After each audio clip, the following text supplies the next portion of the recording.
first base.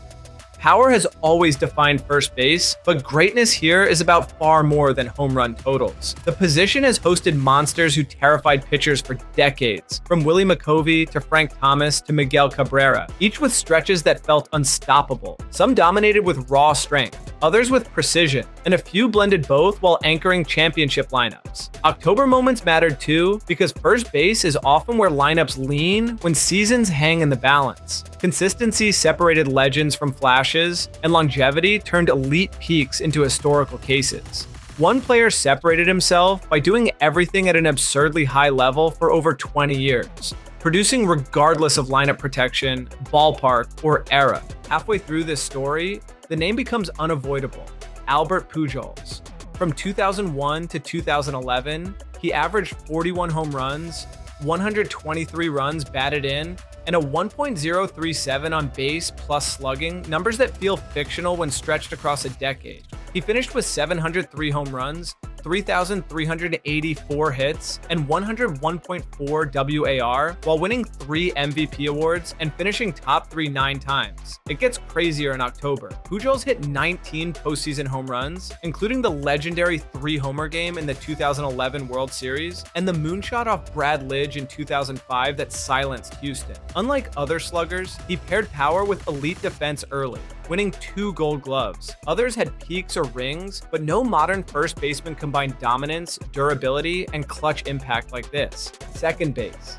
Second base greatness is harder to spot because it hides in small advantages. Middle infielders rarely lead highlight reels, yet the best ones bend games quietly through positioning, discipline, and timing. Legends like Ryne Sandberg, Roberto Alomar, and Chase Utley all made strong cases with power bursts or defensive excellence. But one player changed how the position could control an entire era. He was not the biggest, not the loudest, and rarely the face of marketing campaigns, yet every winning sequence seemed to flow through him. Halfway in, the answer sharpens: Joe Morgan. Morgan won back-to-back MVP awards in 1975 and 1976, seasons where he posted on base percentages of .466 and .444 while stealing 67 bases across those years. He finished his career with 268 home runs, 689 stolen bases, and 100.5 WAR, the highest ever for a second baseman. But that's not all. He was the engine of the Big Red Machine, helping drive 2 World Series titles while playing elite defense, winning 5 Gold Gloves. Advanced metrics love him because he did everything well, from drawing walks to turning double plays to stealing bases at elite efficiency. In the postseason, he slashed .357 with clutch hits that broke open tight games. Other second basemen had louder tools, but none controlled pace, pressure, and outcomes like Morgan did at his peak.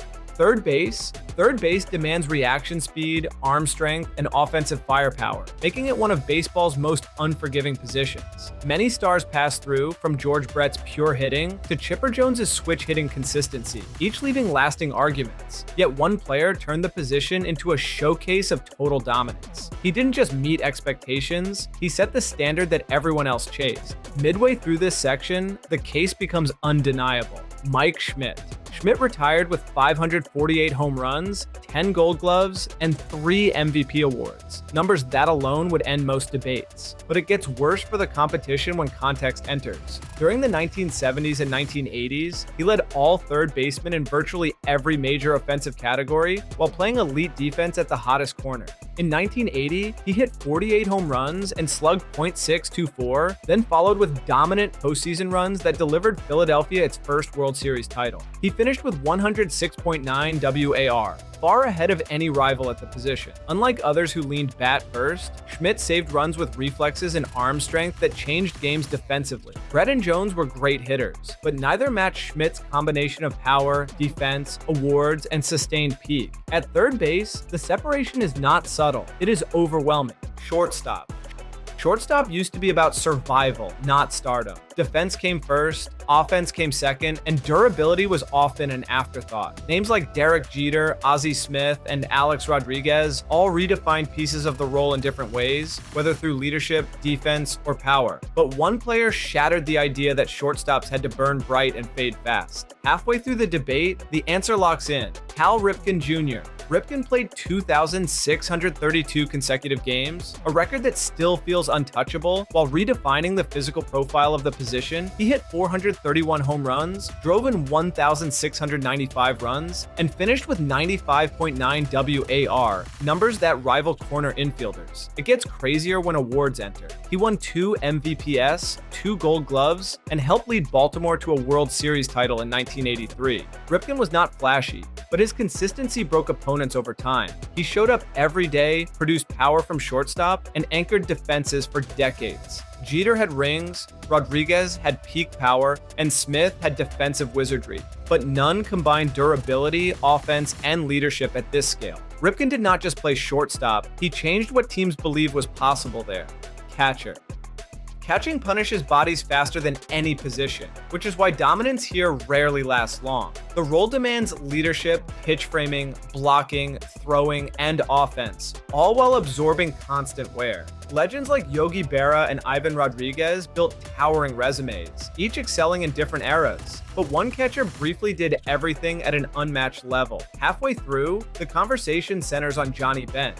Bench won 2 MVP awards and 10 Gold Gloves, numbers unheard of for someone handling pitchers nightly. He finished with 389 home runs and 84.6 WAR, redefining offensive expectations for catchers. But that's not all. His arm shut down running games entirely, and his game calling helped fuel the Big Red Machine to 2 World Series titles. In 1970, he hit 45 home runs while catching most games, then followed with dominant postseason performances that sealed championships. Bench's defense was so advanced that teams altered base running strategies around him. Berra had rings, and Rodriguez had longevity. But Bench combined peak offense, elite defense, leadership, and hardware in a way no catcher before or after has matched. At the most demanding position in baseball, he stood alone. Starting pitcher. Starting pitching greatness is about fear, not finesse. The best aces don't just win games, they alter entire series before the first pitch is thrown. Legends like Pedro Martinez, Roger Clemens, and Greg Maddux all had stretches where hitters looked helpless, yet debates always hinge on peak versus intimidation. One pitcher blended both, towering physically and mentally over the league for nearly 2 decades. Left-handed velocity, wipeout sliders, and a glare that emptied batter boxes made every start feel dangerous. Halfway through, the identity becomes obvious. Randy Johnson.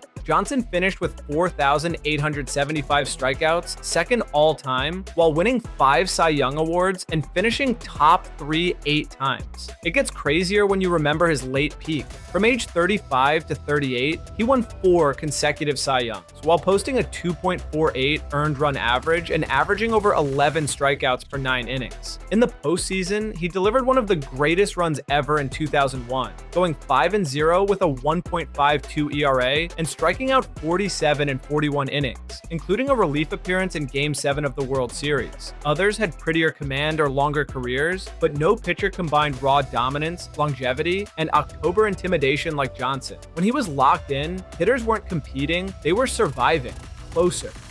Relief pitching lives on the edge of disaster. One bad pitch can erase an entire season, which is why true dominance at this role feels almost impossible. Closers like Trevor Hoffman and Dennis Eckersley built Hall of Fame cases through longevity or reinvention, yet doubt always lingered when October arrived. But one reliever turned the most stressful innings in baseball into routine procedures. Halfway through the section, the name carries weight: Mariano Rivera. Rivera owns the lowest earned run average in postseason history at 0.70 across 141 innings, numbers that still shock analysts. He recorded 652 regular season saves and converted 42 of 47 postseason chances, often against the best hitters in the world. It gets worse for everyone else when context hits. Hitters knew the cutter was coming, yet it still shattered bats and confidence for nearly 20 years. Rivera won 5 World Series titles, a World Series MVP in 1999, and finished with 56.3 WAR as a reliever, an unheard of figure. Eckersley had the awards, Hoffman had the milestones, but neither matched this combination of inevitability and calm under pressure. He didn't just close games, he ended hope. But first, only cool people are subscribed to this channel, so hit that subscribe button before we go any further. Outfielder. Outfield greatness often gets reduced to home runs, but the position rewards consistency more than explosions. Many stars burned brightly for short stretches, from Mickey Mantle's brilliance to Barry Bonds' historic peaks, yet durability and balance separate legends from debates. One outfielder quietly dominated for over 2 decades, stacking elite seasons without dramatic decline. Halfway in, the resume points clearly to Hank Aaron. Aaron finished with 755 home runs, 2,297 runs batted in, and 3,771 total bases. Numbers that held up across pitching eras and ballparks. But that's not all. He recorded 25 All-Star selections and won 3 Gold Gloves, proving his value went beyond the batter's box. Unlike others, he never relied on extreme peaks, instead delivering 20 or more home runs in 20 different seasons. In the postseason, he hit .362 with power that punished mistakes. Mantle had flash and Bonds had controversy, but Aaron's case rests on unmatched consistency. No shortcuts, no collapses, no wasted years. Every season added weight to the argument. When careers are measured by total impact instead of moments, Aaron stands above the rest, not loudly, but permanently. Designated hitter. The designated hitter role has always faced skepticism, dismissed as incomplete or easy, yet pressure here is uniquely brutal. Without defense to fall back on, every at-bat carries judgment. Several sluggers filled the spot, from Edgar Martinez's precision to Frank Thomas's late career power. But one player turned the role into a theater of chaos. Halfway through, the legend is clear: David Ortiz. Ortiz hit 541 home runs and drove in 1,768 runs, but his legacy was forged in October. He slashed .455 in the 2004 postseason, delivered walk-off hits that broke curses, and finished with 17 postseason home runs. It gets crazier when clutch moments stack up. From the 2013 World Series to countless elimination games, his bat altered franchises. He finished with a .931 on base plus slugging and finished top 5 in MVP voting 5 times. Others were cleaner hitters, but none carried moments like this. Ortiz didn't just justify the DH, he defined it through pressure and power. If you like this video, consider watching this next one, which YouTube thinks you are going to really love.